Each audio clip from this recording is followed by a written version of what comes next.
Hello, my friends. Today, let's start with the fact that Putin decided to respond to the actions taken against Russia. The fact that they canceled the purchase of our toilets will cost them dearly. Honestly, I think they could really use them right now. And if they keep following the same policy toward the Russian Federation. As for the statement by the President of the United States, well, what can I say? During our last phone conversation, both the meeting itself and the location were proposed by the American side, and I agreed. Now I've seen this statement. The US president decided to cancel or postpone the meeting. Looks like he's talking about postponing it. Well, what can I say? Dialogue is always better than confrontation, arguments, or even worse, war. We've always supported dialogue, and we still do. Now, regarding the new sanctions, yes, of course, they're serious, and they'll have certain consequences, but they won't significantly affect our economic well-being. And if we talk about the political aspect, of course, it's an unfriendly act toward Russia. That's obvious. It doesn't strengthen Russian-American relations, which were just starting to recover. By doing this, the US administration is, of course, harming Russian-American relations. And journalists passed on Putin's statement to Trump that Russia wouldn't be hurt by the sanctions. President Putin basically said today that Russia is immune from U.S. sanctions. He said that it would not impact the Russian economy in any serious way. Is he Good. wrong? I'm glad he feels that way. That's good. I'll let you know about it in 6 months from now. Okay. Let's see how it all works out. As we can see, Trump understands that it'll take around 6 months for the sanctions to start having a serious effect on Russia. So we'll have to wait and see. Also, Putin commented on the situation with long-range weapons. This is an attempt at escalation, but if strikes with such weapons are carried out on Russian territory, the response will be very serious, if not overwhelming. Let them think about that. It's very scary for us, but it's clear that Russia is being brought to its knees. And today it's already confirmed that Chinese companies have at least paused their oil purchases from Russia due to the sanctions. Chinese state-owned oil companies have suspended maritime purchases of Russian oil due to concerns over Western sanctions. Reuters. Well, let's see how things develop further. In any case, time is not on Russia's side, and the situation keeps getting worse. Most likely, if Putin doesn't stop at this stage, in a few months, Trump will realize that tomahawks need to be sent to Ukraine. Every day, something new happens. Everything changes every day. I don't know. Maybe tomorrow we'll have tomahawks. I don't know. Okay. As for Putin trying to scare people with retaliatory strikes, we know that all he can do is launch another attack on Ukraine, which in fact we already see happening every day. He won't be able to invent anything new. He won't strike NATO countries because he's afraid. But friends, be sure to share your opinion about this in the comments. And at the White House, they commented on Trump's decision to impose sanctions. Exactly led to President Trump not believing after his call on Thursday, where he said he did think he wanted peace and wanted a peace deal, to believing that Russians were not. Again, the president wants to see action, not just talk. And I think the president is extremely motivated by the success of his peace deal in the Middle East to get things done. And he wants this war to come to an end. He's been saying it now for 9 months being in office, and he's grown increasingly frustrated with the lack of progress from both sides of this war. Mary. Overall, I think it's now time to move to the frontline situation, since there is a lot of news coming from there as well. And we'll start, as always, with the Dobropillia direction, where the Russians are still trying to cut through this section of the front, but so far they haven't succeeded. Here, the Russians continue to assault Nikanorovka, Volodymyrivka, and Sofiivka.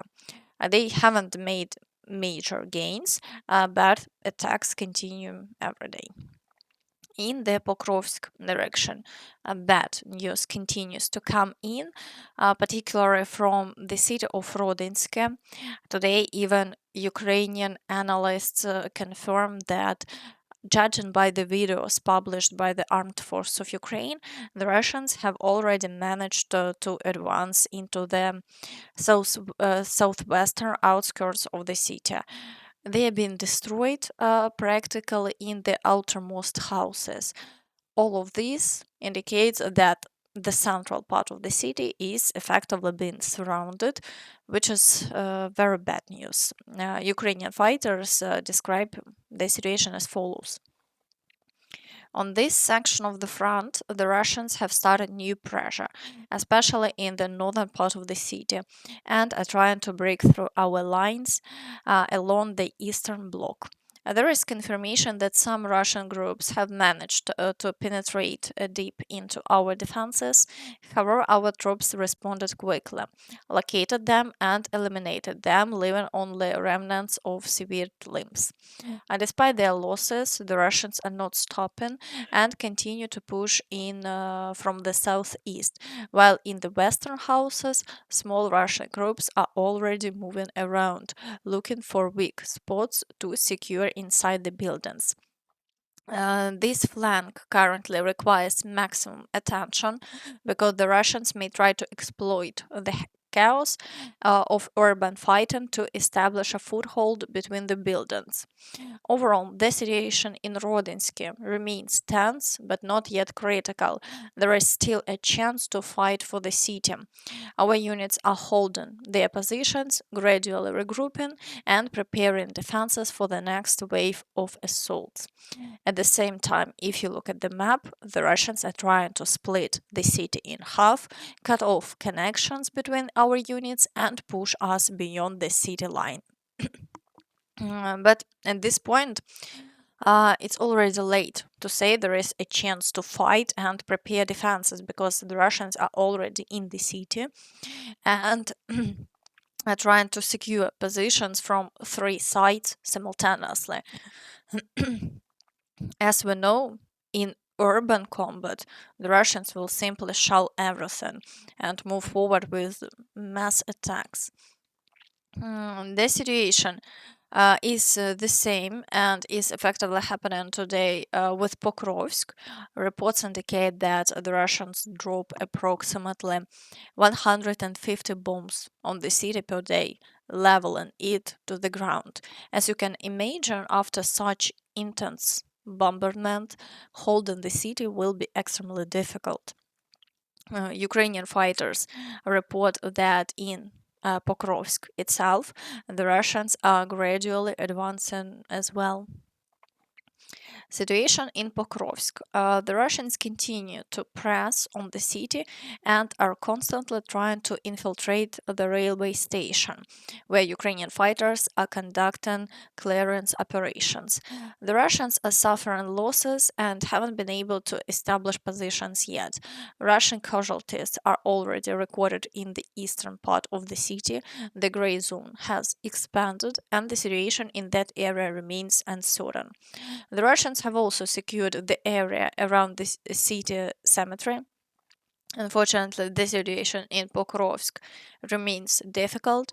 Despite significant losses, the Russians continue to infiltrate the city and have achieved partial tactical successes. For this reason, it's currently impossible to determine exact front lines in the city.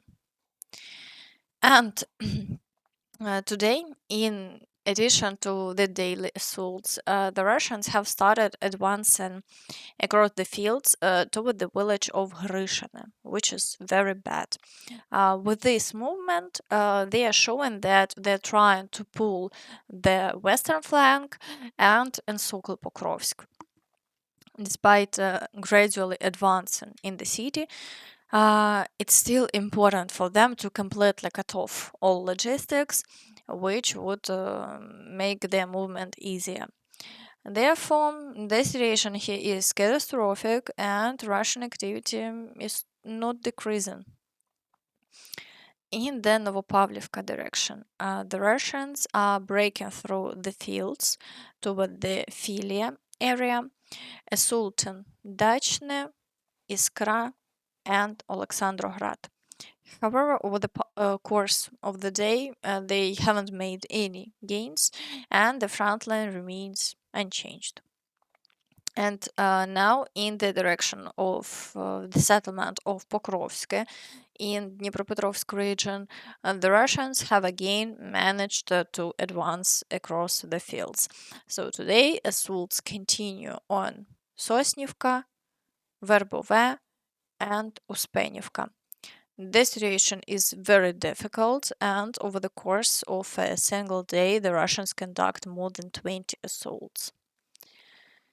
In the Huliaipole direction, the Russians are advancing beyond Malynivka and Shalin frontline villages.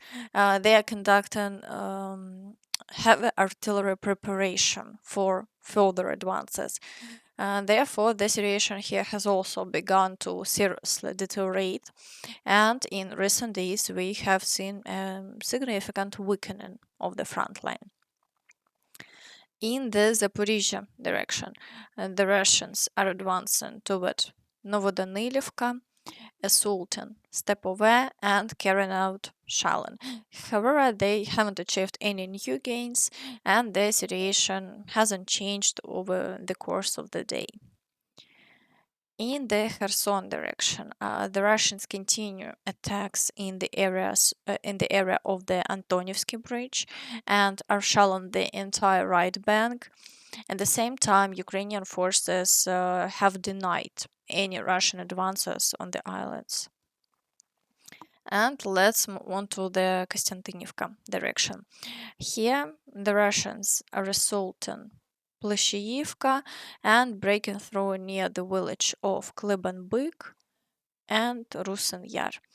However, their activity has slightly decreased, and so far there are no new gains for the Russians.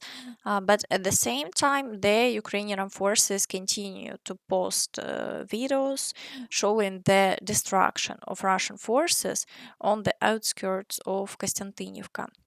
This indicates that the Russians occasionally still manage to break into the city and try to establish positions there.